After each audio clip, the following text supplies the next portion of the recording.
आप सभी का आपके चैनल पर हार्दिक अभिनंदन है। स्टूडेंट्स, मेरा नाम सुवेंद्र दीक्षित है और आज हम बात करेंगे साइंस के टॉपिक सेल पर। स्टूडेंट्स, आप नहीं जानना चाहोगे कि सेल क्या है?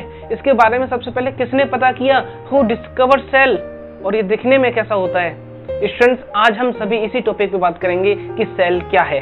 स्टूडेंट्स, चलते हैं अपनी बॉडी के सफर पर। आपकी बॉडी में आईज, नोज, स्किन, हेयर, कई सारे ऑर्गन्स। स्टूडेंट्स, ये सारे ऑर्गन्स एक्सटर्नल ऑर्गन्स है। एक्सटर्नल मतलब बाहर के। स्टूडेंट्स, इसी तरीके से हमारी बॉडी में इंटरनल ऑर्गन्स होते हैं। स्टूडेंट्स, क्या आप जानते हैं ये सारे ऑर्गन्स जो इंटरनल या एक्सटर्नल है, ये बने कैसे? देखिए, एक छोटे से एग्जांपल से समझते हैं। किसी बिल्डिंग को कंस्ट्रक्ट करने के लिए ब्रिक्स यानी ईंटों का यूज किया जाता है। हम कह सकते हैं कि बिल्डिंग्स के लिए स्ट्रक्चरल यूनिट ब्रिक है। अगर कोई भी हमें बिल्डिंग बनानी होती है स्टूडेंट्स, अगर हमको कोई बिल्डिंग बनानी होती है तो हम उसमें सबसे छोटी यूनिट ब्रिक लेते हैं। ब्रिक यानी कि ईंट लेते हैं। हम ईंट के बराबर में ईंट रखते हैं, ईंट के पास एक ईंट रखते हैं, उस ब्रिक से ही हम एक बहुत बड़ी बिल्डिंग तैयार कर लेते हैं। स्टूडेंट्स, सेम यही हमारी बॉडी में हो रहा है। सेम यही हमारी बॉडी में हो रहा है और ये छोटे छोटे यूनिट से ही हमारी बॉडी बनी हुई है। स्टूडेंट्स, इन्हीं छोटी यूनिट को बोलते हैं सेल। तो सेल क्या है? स्टूडेंट्स, सेल हमारी बॉडी की स्ट्रक्चरल यूनिट है। स्ट्रक्चरल यूनिट इसलिए है क्योंकि हमारी बॉडी का हर एक ऑर्गन, हर एक पार्ट सेल से बना है। स्टूडेंट्स, ये सेल्स कई टाइप की होती हैं, डिफरेंट टाइप की होती हैं, डिफरेंट शेप की होती है। उसके बारे में हम आगे पढ़ेंगे, पर अभी हमने केवल ये सीखा है कि हमारी बॉडी कैसे बनी है। स्टूडेंट्स, हमारी बॉडी बनी है सेल से।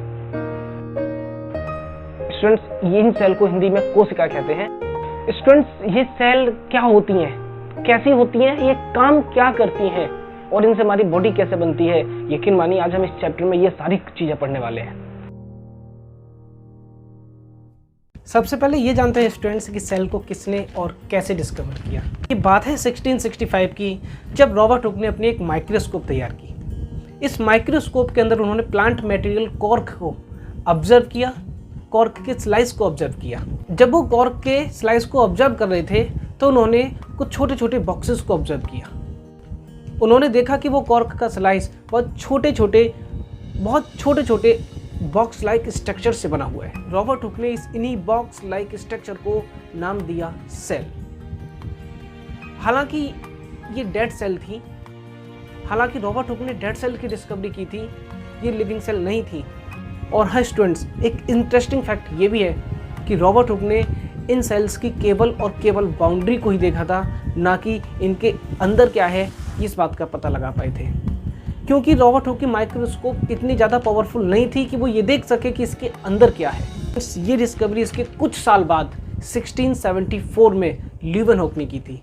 ल्यूवेनहुक ने लिविंग सेल्स का पता किया था। ल्यूवेनहुक ने पॉन्ड वाटर लिया और उस पॉन्ड वाटर को माइक्रोस्कोप से ऑब्जर्व किया। देखा कि उस पॉन्ड वाटर में, उस तालाब के पानी में कुछ स्ट्रक्चर मूव कर रही हैं। उन्होंने कुछ छोटे छोटे कीड़ों को, बहुत छोटे छोटे स्ट्रक्चर को मूव करते हुए देखा। ल्यूवेनहुक ने ही सबसे पहले बैक्टीरिया की खोज की।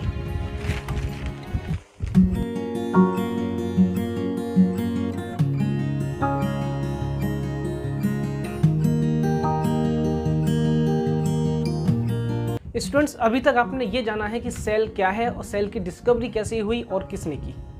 अब हम देखेंगे सेल का साइज क्या होता है, सेल की शेप कैसी होती है। ये इतनी छोटी होती हैं कि हम इनको अपनी नेक आइज से देख भी नहीं सकते। इनको बिना माइक्रोस्कोप के हम नहीं देख सकते।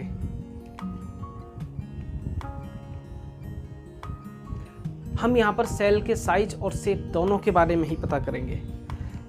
सेल्स के शेप और साइज डिफरेंट होते हैं, यानी सेल्स कई शेप और साइज की हो सकती हैं। जैसे कुछ सेल्स राउंड शेप की हो सकती हैं और कुछ सेल रॉड शेप की भी हो सकती हैं, कुछ तो स्पाइरल शेप की भी होती हैं। अगर बात करें इनके साइज की, तो इनका साइज इतना छोटा भी हो सकता है कि बिना माइक्रोस्कोप के ना दिखे, और इनका साइज इतना बड़ा भी हो सकता है कि 90 सेंटीमीटर से 1 मीटर तक भी पहुंच सकता है। जैसा कि हम पहले ऊपर डिस्कस कर चुके हैं कि सबसे बड़ी सेल ऑस्ट्रिच एग की होती है।